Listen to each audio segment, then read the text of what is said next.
Victoria's high country is home to some terrific trout fisheries in both lakes and rivers. They're valued by anglers, by government and the regional communities which enjoy and depend on them for trade and relaxation. Recently, anglers have told us that high country trout rivers are struggling. Trout numbers are down and their fishing experience has declined. We've heard this message loud and clear, and to do something about it, we've recently secured nearly $900,000 of funding from fishing licence fees and the state government. We've called it the Wild Trout Fisheries Management Program, and it consists of 8 projects over the next 3 years.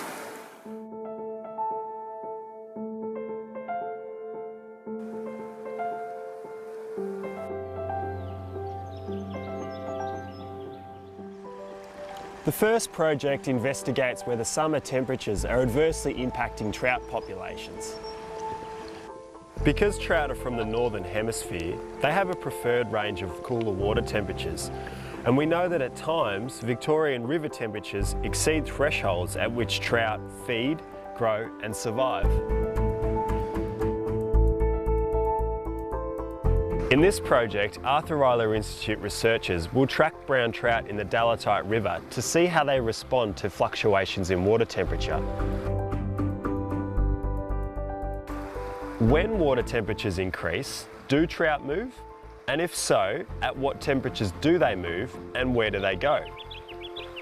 The answers will help us understand how summer water temperatures might impact the fishery and enable fishers to adapt. For example, fishers may need to change their fishing locations or methods to adapt to the changing behaviour of trout. The second project investigates the health of wild trout populations in our rivers.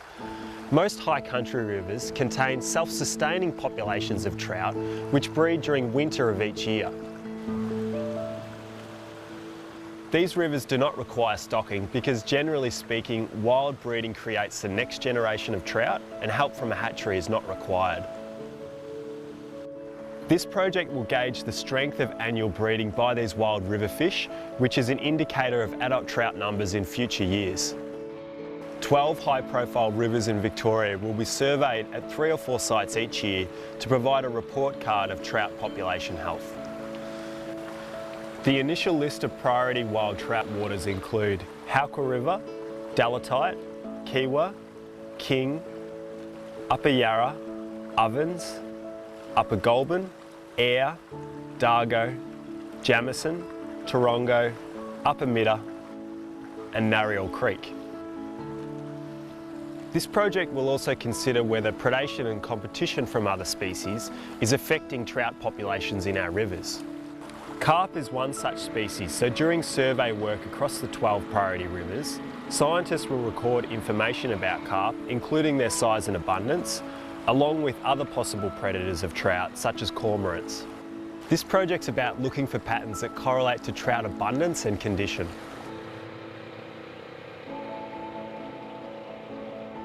Whether you run a business or a farm or you're trying to manage an ecosystem, you need to know what's going on before you can manage it properly.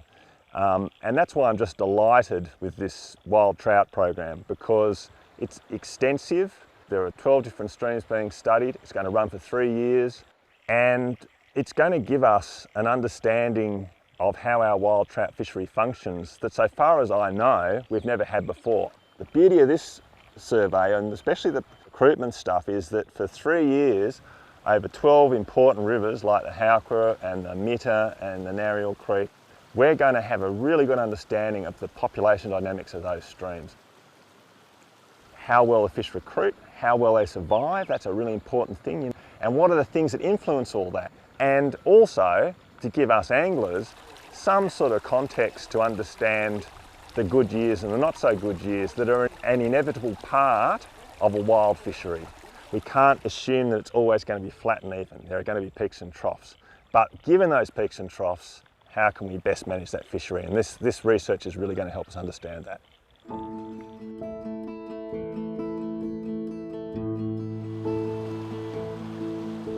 The third project determines if fishing pressure is impacting trout populations and the quality of the fishery. Excessive harvest can reduce mature fish numbers and thus the production of juvenile fish. Some anglers think this is happening in key northeast rivers, so we'll be collecting catch and harvest information direct from anglers fishing there. This will quantify fishing pressure in terms of angler numbers, their level of expertise, catch and effort, and the number and size of trout actually taken from various stretches of river. Fisheries managers can then consider the situation with more information at hand and evaluate whether the current regulations are appropriate or need to be adjusted.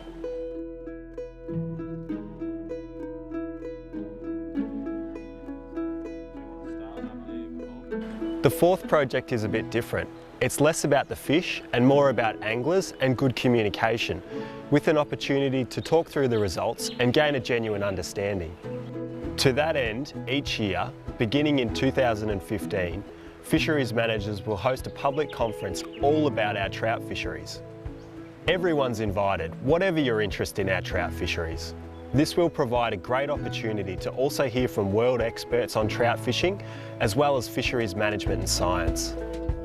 We'll provide more detail on the conference in the months ahead.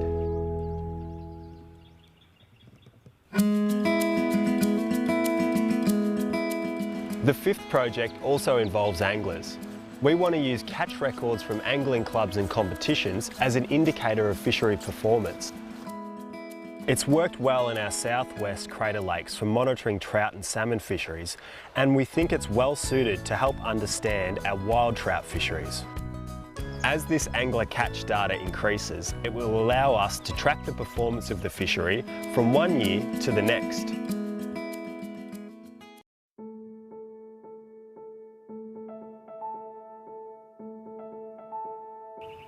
Project number 6 focuses on Lake Eildon and its inflowing rivers. We want to understand the contribution that lake fish make to these rivers.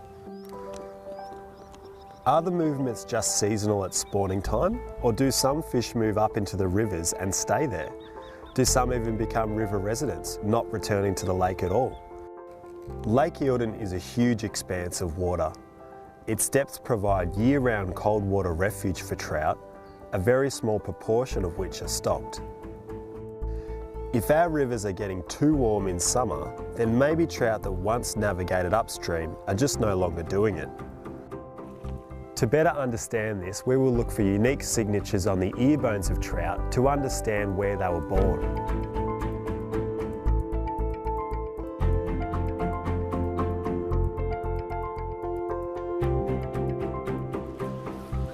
The seventh project will consider bankside vegetation and the impact it has on water temperatures. Shaded riverbanks keep water colder for longer and buffer rivers from daily temperature spikes, which affect trout directly and indirectly. Bankside vegetation also holds soil together in high flows and filters runoff after bushfires and heavy rain. The roots of large trees also provide important habitat and flow variation. We will work with catchment management authorities to understand what changes have occurred and what this might mean to the trout fishery.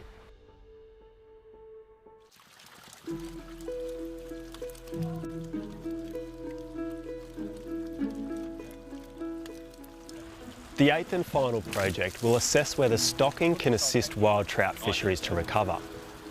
Stocking is a well-known tool to manage fisheries, but it's also widely misunderstood when it comes to river trout fisheries in Victoria. Research in Australia and overseas suggests that stocking trout into rivers that already contain wild trout populations doesn't actually improve the fishing in the long term. The extra fish just compete with those already there. And if those already there are stressed or depressed in numbers because of high water temperatures, then adding more fish isn't a great investment. Additionally, anglers have told us they prefer to maintain the wild trout populations than create put-and-take type fisheries. Having said that, a once-off stocking may help accelerate recovery of breeding stock after natural disasters such as floods or fire. Wild trout will recolonise a stream over time, but stocking could, in some cases, speed up the process. That's why we are undertaking 2 stocking trials, one in the Upper Goulburn River above Lake Eildon and another in the Howqua River. Each river will receive 5,000 one-year-old brown trout this year and more in years 2 and 3. All fish will be fin clipped to distinguish them from wild fish. After all, monitoring their contribution to the fishery depends on being able to tell them apart. Volunteers from Mansfield fishing clubs help clip the trout at Snobs Creek. By removing their adipose fin, they can be identified by anglers and by fisheries researchers. Mansfield and district fly fishers have been very happy to be able to take a proactive role in assisting Fisheries Victoria in responses that they're putting in place. There's been an obvious deterioration in our fishery, and that's led to the formation of the Trout Reference Group, and that Trout Reference Group has put forward a series of initiatives, and obviously it's going to take a little while because there's no silver bullet here, and we're fairly confident that we're heading in the right direction.